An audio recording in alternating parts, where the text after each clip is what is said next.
Good morning, Cindy Birkland here with cindybirkland.com, and I have yet again another very exciting guest for the show.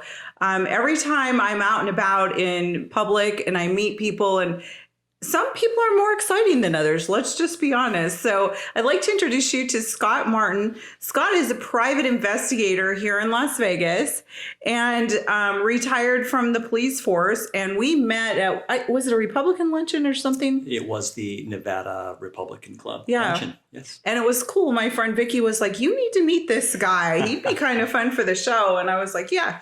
So tell us a little bit about yourself. So I was looking for something juicy and fun to have on the show. And, your industry, your business is, kind of interesting. So tell us a little bit about your background and what got you into becoming a private investigator. Okay. Well, thank you, Cindy. I appreciate you having me. This is fantastic.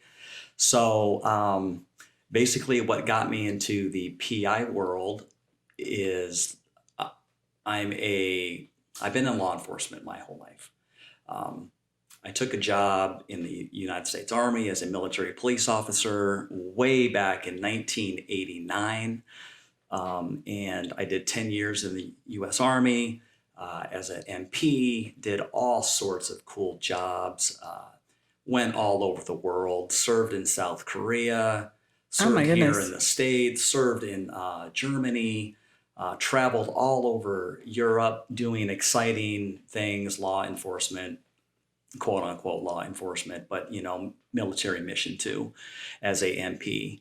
And I was stationed at Fort Huachuca, Arizona. Okay. And I really wanted to go into law enforcement. So I decided to leave the Army after 10 years. It's a big decision. I had 10 more to go for a great retirement from the U.S. Army, but I decided this is what I really want to do. This is my passion. So I started to take many different testing opportunities in Arizona, Nevada, Utah, and the Nevada Highway Patrol hired me in March of 2000. And that set me off on a great 22-year career with the Nevada Department of Public Safety as a police officer, and I loved every minute of it. And I just recently retired in May of 2022. And I would say probably late 2019, I started to think about what am I going to do when I leave law enforcement? Right, because you're still so young. So what do police officers do? Well, a lot of them go into the private investigator industry because that's what they know best. Sure. So as I worked my way up through the ranks at the Department of Public Safety to the rank of captain, I really wanted to get back into police type investigating. I wanted to investigate things. So that's what private investigators do. They investigate all sorts of different things. They do many, many jobs. So after a long 22-year career, great career, I decided to go into the private investigator business. So back to late 2019, I started to prepare because there's a lot of testing, licensing, I can imagine, and a lot of different things that you have to do to get ready. So I couldn't just retire and then become a private investigator overnight. It takes time. There's testing involved. There's licensing. So it took a good couple years to get to the point where I could retire and then hit the ground running. Yeah. So you were ready by the time you retired. I was ready to go, which is the advice that I would give folks is if you're planning to retire and go into any type of business, you have to prepare yourself for it. For sure. Yep. Well, and in your business, you have to have the background. It's not something that you can just have. Absolutely. You have to have years of experience.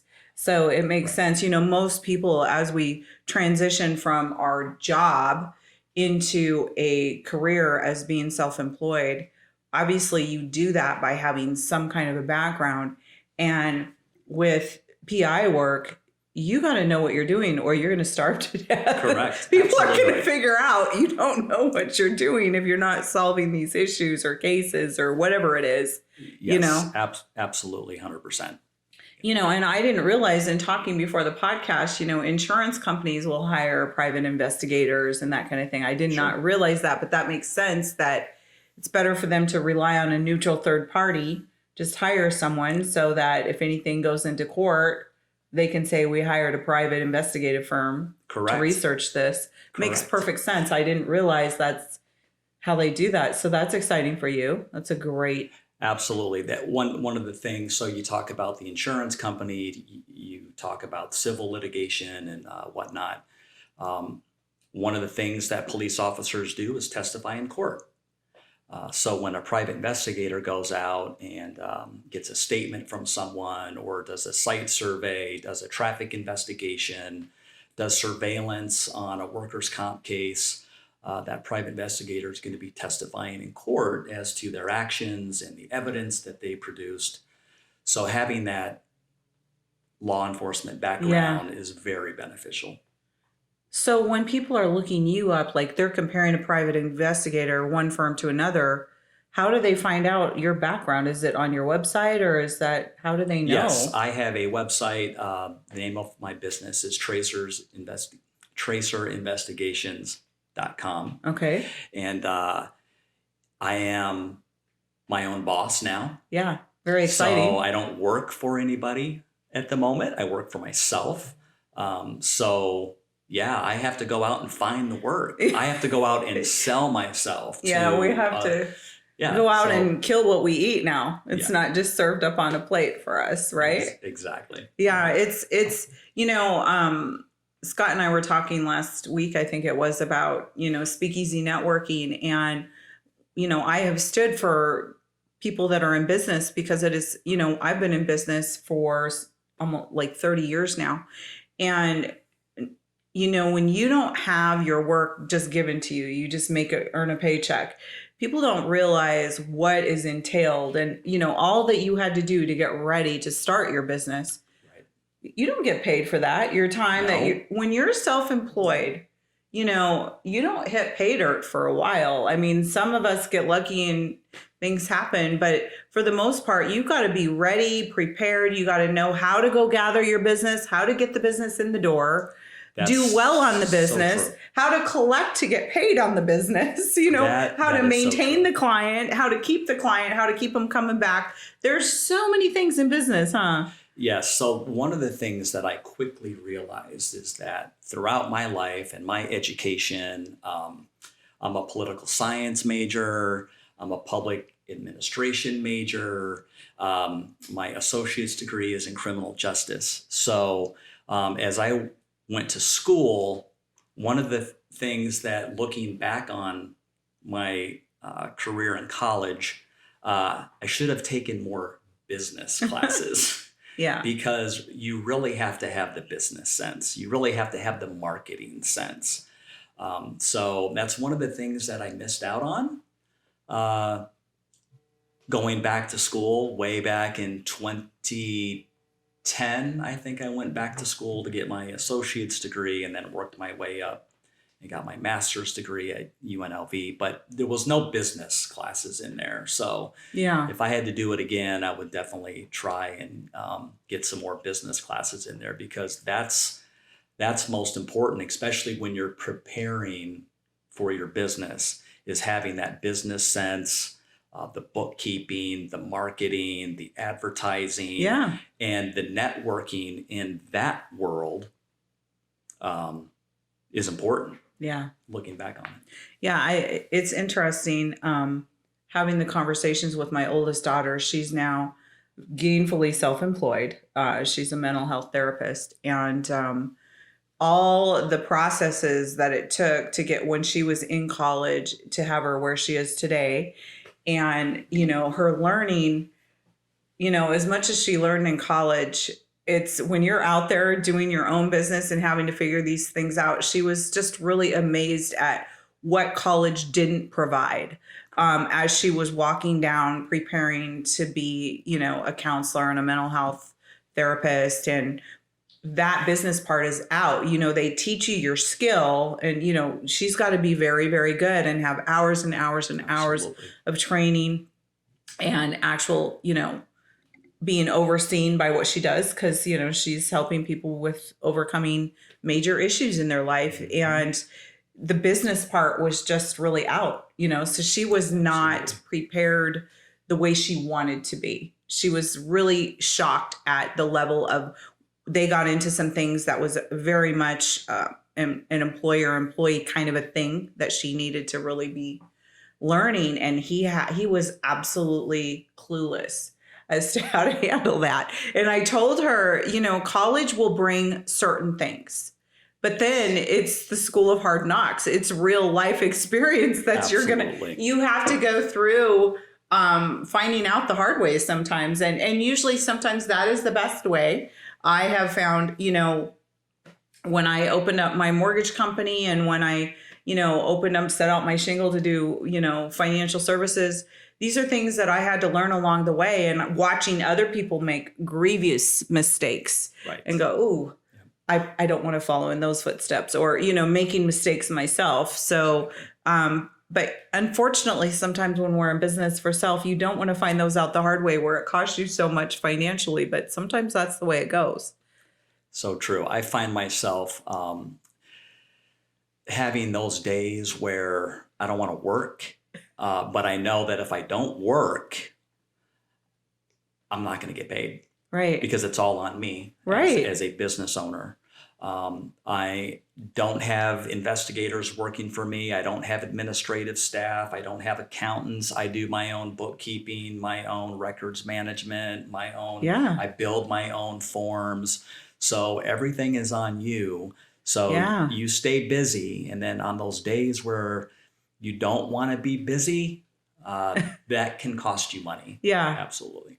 It is a bittersweet being in business for self. And, ideally we hope that once we open our door, we start working, and then we get to the point where we're making enough money where we can hire someone in to come in to do what they do well. Just because we're in business for self doesn't mean every single part of a business we do perfectly well. Correct. We're in business because you're a great private investigator. I'm in business because I'm a great money, solutions finder and advisor and these kind of things. But I don't like to do paperwork. Now, can I do it? I have to, and marketing, all those things that go into a business. But I tell people too, if you're going into a business, go into a business that everybody needs. Like, we're never going to run out of it. Like, nobody's ever going to run out of investigative work. We're always going to have a need for you, right? There's always going to be a need for me, but there's plenty of jobs out there that, people don't need. And in times of a low cycle, like we're going into, a recession, depression, certain things that are extras, people are going to get rid of. So don't be in that Sure. business that you're an Sure. extra. Be in the Absolutely. business where you're needed, and make sure you know your business, and get help from the right people that can help you along the way. Wouldn't you Absolutely. advise that? I think that networking is important. It's Yeah. important in law enforcement. It's important in business, marketing, advertising. Meeting you has opened up great opportunities for me, and that's all due to networking. Yeah. So yeah, absolutely. We got to get out in front of people to be relevant. And that's, Absolutely. again, how you get your business. You've got to be in front of people, sharing who you are and what you do. Right. You're in a really, I don't know, I call it like a sexy business. Remember Magnum PI? Remember that story? Yeah. That show, that was a cool show. That was back in the day. I'm dating myself here. Do you have any cool stories you can share with us on something that you investigated, that you solved a case maybe that was really kind of cool that you can share? Well, just recently getting into the PI business, I don't really have any fun things to share. However, I can share a really awesome story that happened to me as a state trooper. Okay. I remember one night I was working on the 215, and I got behind a Pontiac Firebird with the license plate. Well, I better not say the license plate. Okay. Anyway, this traffic stop that I initiated turned into a pursuit. And the pursuit ended up in a foot chase.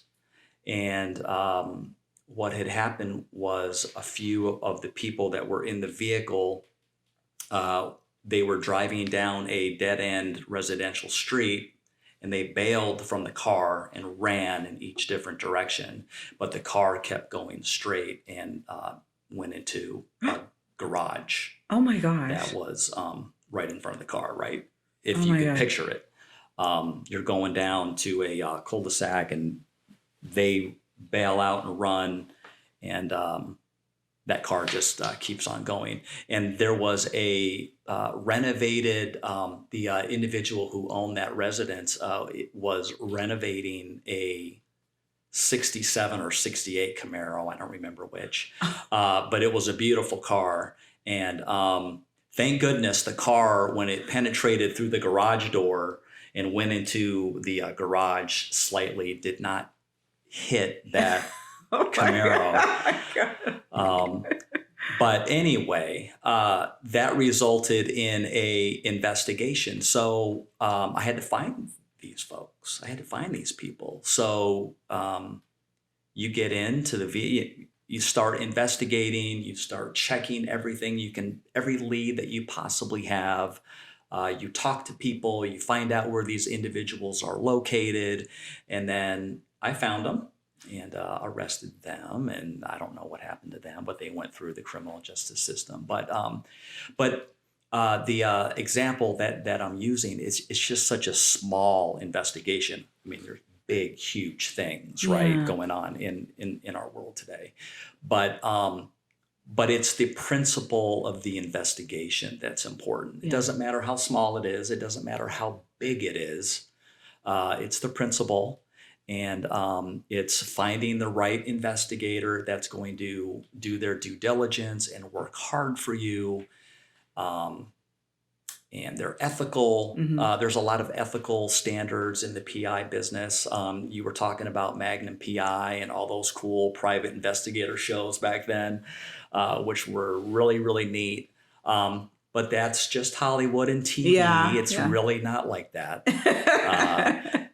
Driving around, surveilling people in red Ferraris is not a good idea. Right. It would never hold. It would never work. You never want to be flashy when you're in that business, right? Exactly. So, and of course, like I said, there's ethical standards that private investigators follow.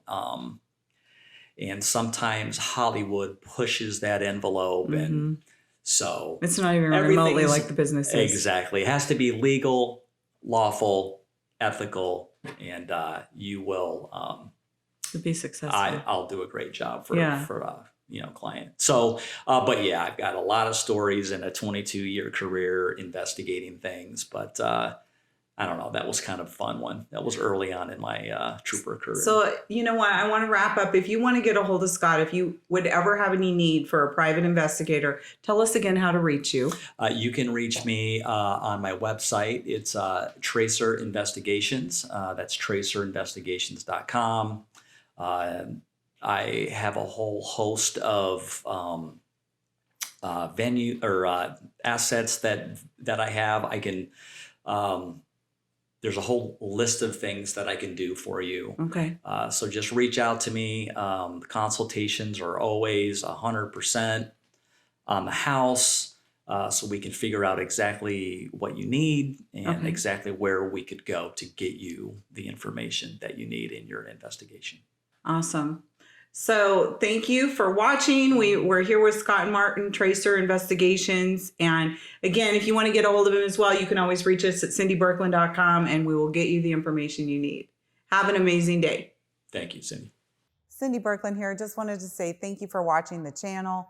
And if you want more content, just need you to click right here. And don't forget to subscribe to the YouTube channel, clicking right here.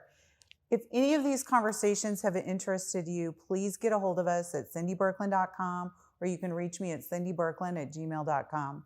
Thanks again for watching.